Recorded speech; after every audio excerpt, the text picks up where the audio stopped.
Asian কাপে qualify করতে হলে বাংলাদেশের অবশ্যই পরবর্তী 3টি ম্যাচ জয়ের কোনো বিকল্প নেই। এশিয়ান কাপ বাছাইয়ে ইতিমধ্যে 2টি ম্যাচ খেলেছে বাংলাদেশ।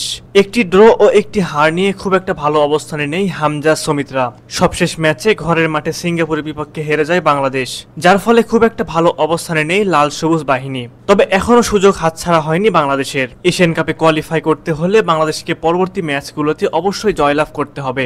হামজা জামালদের পরবর্তী ম্যাচ আগামী অক্টোবরে হংকংয়ের বিপক্ষে। একটি হোম এবং একটি অ্যাওয়ে ম্যাচে মাঠে নামবে বাংলাদেশ।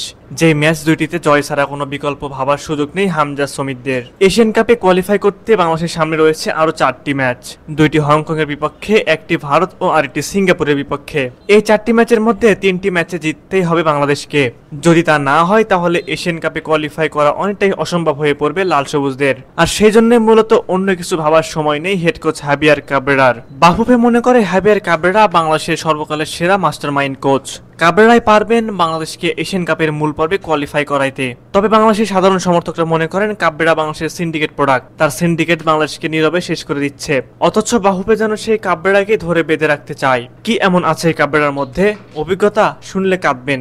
জাতীয় দলে কোচিং ক্যারিয়ারের শুরুই বাংলাদেশ দিয়ে। বড়জোর বয়স ভিত্তিক কিছু দলে কাজ করেছেন তিনি, তাও সেটা 5 বছর আগে। তার আগে ছিলেন অ্যানালিস্ট, তবে অ্যানালাইসিসে এতই পাকা, মাঠে খেলোয়াড়েরা না খেললেও কাগজে কলমে আমরা জিতে যাই। র্যাঙ্কিং বাংলাদেশ এখন এশিয়ার তলানিতে, তাও তাকে বলা হয় গেম চেঞ্জার। প্রশ্ন হলো, গেম তো চেঞ্জ হচ্ছে না, তাহলে কি কোচিং চেঞ্জের বাইরে? প্রেস কনফারেন্সে ইংরেজিতে টানটান বলি, কথাই যেন পাসিং ফুটবল, কিন্তু মাঠে বল যাচ্ছে একদিকে, খেলোয়াড় যাচ্ছে আরেকদিকে। অথচ এই ফুটবল কবি কাবরেরাকে নিয়ে বাফুফের প্রেম এতটাই গভীর যেন সে না থাকলে বাংলাদেশ ফুটবলের পৃথিবীটাই থেমে যাবে। সে যাই হোক, বাফুফে কাবরেরাকে স্যাক্ট করবে না এটা মোটামুটি নিশ্চিত।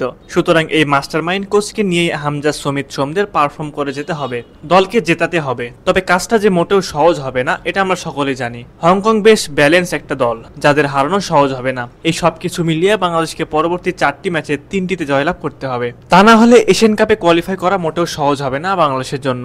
সুপ্রিয় দর্শক, আপনাদের কাছে কি মনে হয়, বাংলাদেশ কি পারবে পরবর্তী 4টি ম্যাচের 3টিতে জয়লাভ করে এশিয়ান কাপে কোয়ালিফাই করতে? অবশ্যই এই বিষয়ে আপনাদের মূল্যবান মতামত আমাদের কমেন্ট করে জানাবেন।